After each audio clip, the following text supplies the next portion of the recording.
Hi everybody, it's Parallax Abstraction, and this is the audio version of my Geek Bravado review of Inside. Warning, the later parts of this review will spoil the endings of both Inside and Limbo. It's impossible for me to provide my full critique otherwise. If you prefer to read the review or want to see a number of relevant links and images, you can find a link to the blog post in the video description.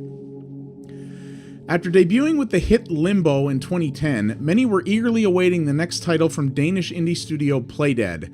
They spent the next several years porting it to practically everything with a screen and left everyone wondering what they were going to do next.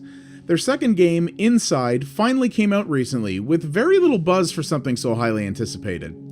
It instantly became an indie critical darling, with many critics claiming it to be far better than Limbo and an easy contender for Game of the Year. I played and finished Inside in one afternoon, and while I did enjoy it, I can't disagree more with these other critics.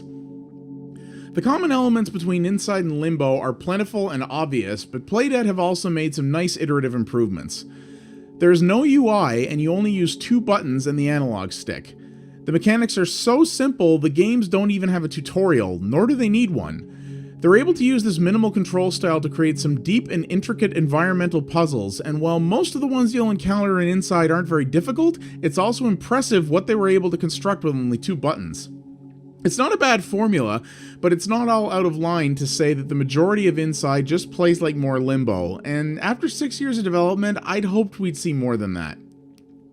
Where Playdead has really upped its game is in the art department.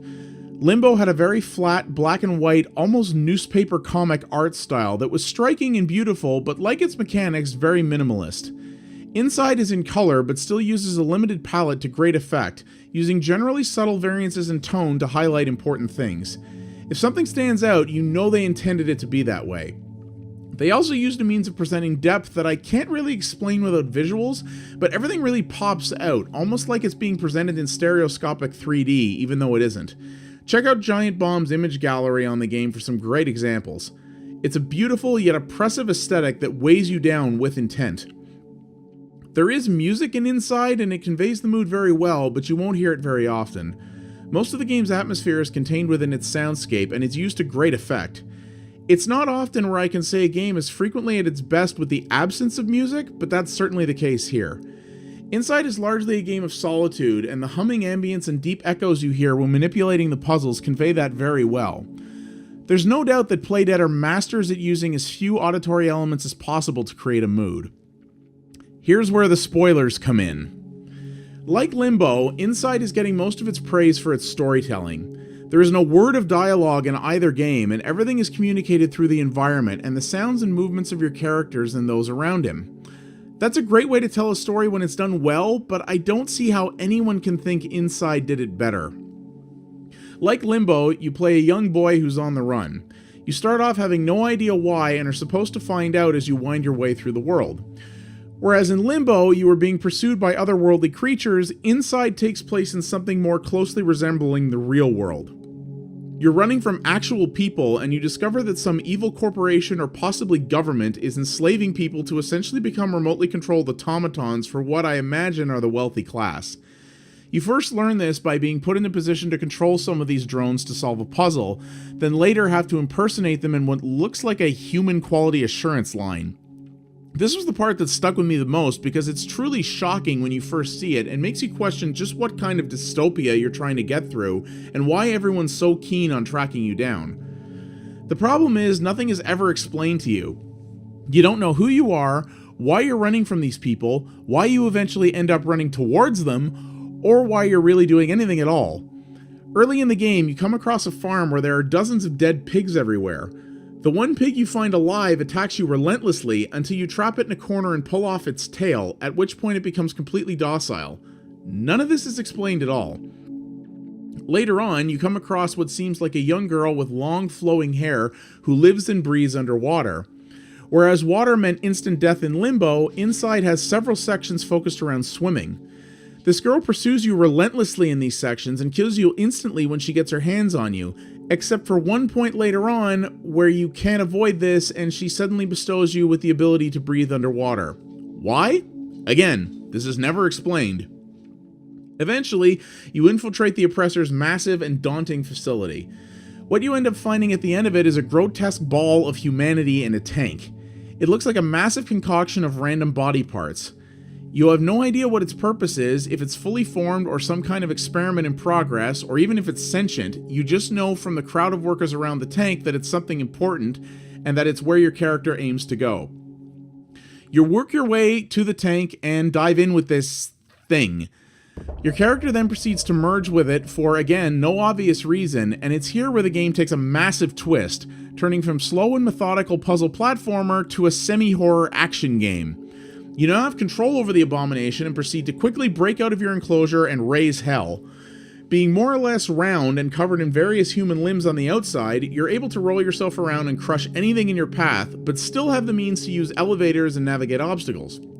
The controls at this point become mushy, slow, and unresponsive, very much in keeping with the lumbering, clumsy ball you're now controlling.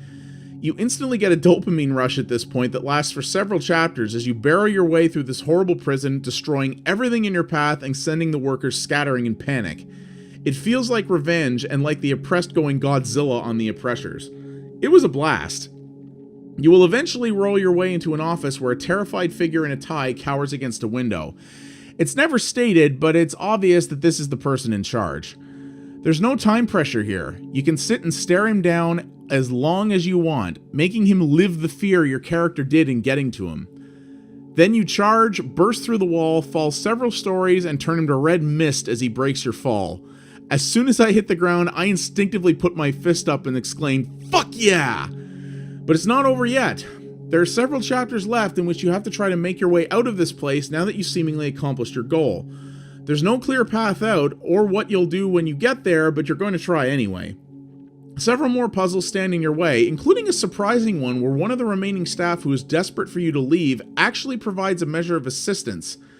By the end, you find your way to freedom, away from your prison and the awful people who did this to you. Then, you proceed to roll down a hill and die on a beach. In the end, your journey is ultimately one of futility. You killed one of the people in charge who you just know will be promptly replaced.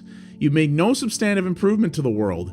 The evil entity still exists, people are still being enslaved, and the elite class who run things still do. Nothing about the other characters you met is explained. Things are more or less the same as when you started, except now you're dead. So what exactly was the point? In Limbo, the surreal, creepy state of the world and the fact that you largely accomplished nothing in the end made sense because, well, you're in limbo. It's right there in the title. It's not supposed to end. It's a place where you live in perpetual failure, unable to accomplish the one thing you want more than any other, which in that game is reuniting with your sister. It was dark, oppressive, and ultimately futile, but it all made contextual sense, and that context is what made you think. All Inside does is leave you with a ton of unanswered questions and also having accomplished nothing. In so many key aspects, this game is just a reskin of Limbo, except its storytelling is far worse, leaving many previously established things hanging in the air and being an ultimately futile journey with no reason as to why that is. The ending's a cop-out, leaving you to try to draw your own conclusions as to what just happened and why. I personally think that's a crap way to tell a story. Your job as a storyteller isn't to neatly wrap everything up in a bow, but you can't ask me to spend 4 hours of my life playing through your story only to just arbitrarily end it out of nowhere with far more questions than answers and go, "You figure it out," without giving any of the tools to do so. That's the kind of pretentiousness I expect from games like Dear Esther and Gone Home. Limbo's storytelling was good because it drip-fed you the context of your actions in the world you were in, and its conclusion made contextual sense. Inside gives you tons of disturbing elements in the world, but provides no context for most of them, so you have no idea why any of it's important or if it even is. Then you spend several chapters in an adrenaline-fueled feeling of triumph, only to have it all ripped from your hands and to be told that you just spent 4 hours ultimately accomplishing nothing and seemingly for no reason. There's already tons of discussion and debate online as to what Inside's true meaning is, what it's trying to explain, and the statement Playdead was making with it. I think those kinds of discussions are cool, and I'm glad people are having them, but I don't play story-driven games to have to crowdsource what might be its message. That's supposed to be the job of the writers, and in this case, they completely failed at that for me. I enjoyed Limbo very much, but also just one time. With Inside, I feel like I waited 6 years for something that looks incredible, plays well, has a more interesting world, but in the end, did nothing with it and ultimately makes you feel like you wasted your time. The story feels unfinished and yet is clearly pleased with itself. I won't say I didn't enjoy playing Inside, but everything about its story feels like a huge regression from Limbo, and its mechanics alone aren't enough to make up for that. I'd hoped much better from Playdead with their second outing, and I'm very surprised that I seem to be so much the minority on that. Thanks for listening.